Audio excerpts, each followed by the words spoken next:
কেমন আছেন বন্ধুরা? শেফ বাই প্যাশনে আপনাদের সকলকে স্বাগত। এখন ঘড়িতে 6টা বাজে, সোমবার। তো এখন এই ব্রেড দিয়েই আমি আজকে সকালে ব্রেকফাস্টটা বানাবো। আর সবথেকে প্রথমে যেটা করব, আমার ছেলের স্কুলের টিফিন।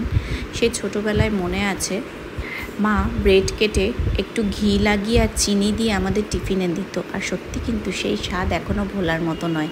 তা আমিও মাঝে মধ্যে আমার ছেলেকে বা মেয়েকে এটা বানিয়ে দিই, ঘি দিয়ে সেঁকে তার ওপরে চিনি ছড়িয়ে। তো আজকে টিফিনে ঠিক সেরকমভাবে একটা মাল্টিগ্রেন ব্রেডটাকে টুকরো করে কেটে সেটাকে ঘি দিয়ে সেঁকে আমি চিনি দিয়ে আমার ছেলেকে আজকে স্কুলের টিফিনে দেব। তো এইভাবে স্লাইস করে নিয়েছি। ভীষণ ভালো খেতে, জানেন তো এই ব্রেডটা। আর বেশ অনেক দিন পরই আপনাদের সামনে এসেছি, কারণ বেশ কিছুদিন যাবৎ আমার মনটাও খারাপ ছিল। এবং আমার কেন, সারা কলকাতাবাসী এবং সারা দেশবাসীর, আপনারা সকলেই জানেন এখন সোশ্যাল মিডিয়া বলুন, সব জায়গায় একই খবর। তো সেই সব জন্যই আমার বেশ কিছুদিন ভিডিও করতে ইচ্ছে করছিল না, মনটা খারাপ ছিল। আর নিজের জীবনেও কিছুটা সময় খুব খারাপভাবে কাটিয়েছি, কারণ আমার বাবা খুব অসুস্থ হয়ে পড়েছিলেন এবং সাথে আমার হাতেও কিছুটা, দেখতেই পাচ্ছেন, পোড়া দাগ। তো কিছু রান্না করতে গেলে তো এদিক ওদিক একটু হয়ে যায়, আর তখন এইসব দুর্ঘটনা আমাদের সাথে হতেই থাকে।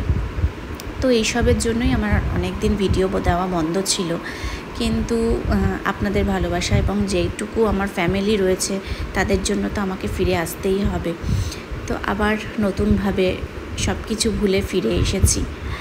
এই আন্দোলন তো চলছে, আমরাও সকলেই চাই দোষীরা শাস্তি পাক। তো সবাই সবার মতন করে আন্দোলন জারি রেখেছে। তো এইভাবেই আমি ব্রেডগুলো র্যাপ করে আমি আবার স্টোর করে রেখে দেব নেক্সট ডের জন্য।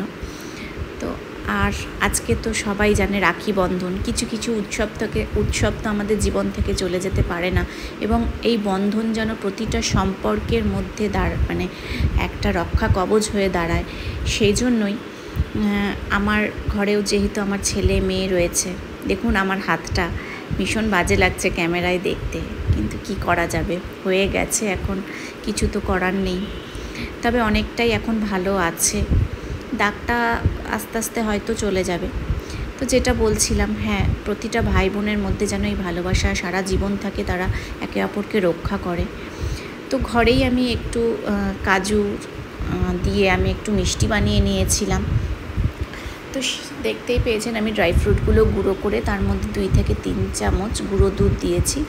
আর একটা ফ্রাইং প্যানে এই 3 টেবিল স্পুন মতন চিনি, একটু শিরা বানিয়ে নেব।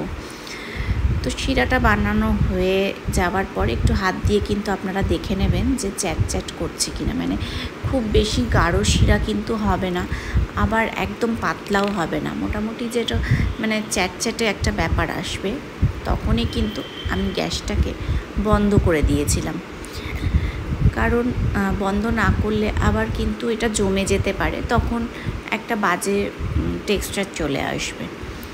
তো আমি গ্যাসটাকে বন্ধ করে দিয়ে তারপরেই কিন্তু আমি গুঁড়োটা দেবো আর কি। দেখুন আমি গুঁড়োটা কিন্তু এইভাবে এর মধ্যে দিয়ে দিয়েছি। খুব সহজ পদ্ধতিতে এইভাবেই কিন্তু কাজু বরফিও বানানো যায়। তো বরফি তো আমরা বানাতে জানি, তো আমি ভেবেছিলাম একটু প্যারা টাইপের কিছু বানাবো। তো এইভাবে ক্রমশ কিন্তু এটাকে নেড়ে চলতে হবে। তারপরে নিজের থেকে যখন প্যানটা ছেড়ে আসবে, ফ্রাইং প্যান থেকে যখন ছেড়ে আসবে, বুঝে যেতে হবে যে আমার এটা কিন্তু রেডি। তো এটা কিন্তু একটু ঘি দিতে হবে, কারণ ঘি না দিলে এটা ছেড়ে ঠিকঠাক আসবে না, একটু গা মাখা হয়ে যাবে। তো আমি এখানে 1 টেবিল স্পুন মতন ঘি দিয়েছি। আপনারা কিন্তু এর মধ্যে অনেক সময় এলাচ গুঁড়ো বা দারচিনি গুঁড়োও দিতে পারেন। নিজের হাতে বানিয়ে সেটা পরিবেশন করার কিন্তু একটা আলাদাই মজা আছে। তো আমি সবাইকেই বলবো, আপনারা যতটুকুই পারবেন, যেভাবেই পারবেন, সেটা নিজে হাতে করে পরিবেশন করুন। কেউ আসলে বা কোনো ছোটোখাটো ঘরে, আজকে যেমন রাখি উৎসব, ভাইকে বা দাদাকে নিজের হাতে একটু মিষ্টি বানিয়ে খাওয়ান, যে যেটা ভালোবাসে। তো তো দেখুন আমার এই মণ্ডটা কিন্তু মোটামুটি রেডি হয়ে এসছে। তো একটু ছেড়ে ছেড়ে আর একটু আসলেই আমি এটাকে নামিয়ে নেব, কারণ দেখুন লাল লাল হয়ে যাচ্ছে। এরপরে কিন্তু রঙটা চেঞ্জ হয়ে গেলে দেখতে ভালো লাগবে না। আমি একটা বাটার পেপারের মধ্যে মণ্ডটা নিয়ে একটুখানি চারিদিক দিয়ে একটু মানে সরিয়ে সরিয়ে নিয়েছি, নিয়ে একটু হাত দিয়ে প্রেশার দিয়ে দিয়ে একটা চ্যাপ্টা প্রকৃতির মানে একটা রুটি প্রকৃতির করে নিয়েছি। আর এটাকে একটু ঠান্ডা করতে দিতে হবে। আপনাদের কাছে যদি তবক থাকে অবশ্যই তবক দিতে পারেন, ভীষণ ভালো লাগে তবক দিলে। আর আমার কাছে কপার কালারের তবক ছিল, তো আমি সেটাই দিয়েছি। আপনাদের সিলভার থাকলে আপনারা সিলভারই ইউজ করতে পারেন, কোনো অসুবিধে নেই। তো এবার হাতে যেমন প্যাড়া হয় গোল গোল করে টুকরো করে আমি এইভাবে প্যাড়া বানিয়েছি। একটু উপরে কেশর আর একটুখানি চেরি দিয়ে আমি এটা সার্ভ করেছিলাম। তো আমার বাড়িতে তো মানে সন্ধে হতে হতে এটা আগেই শেষ হয়ে গেছিলো।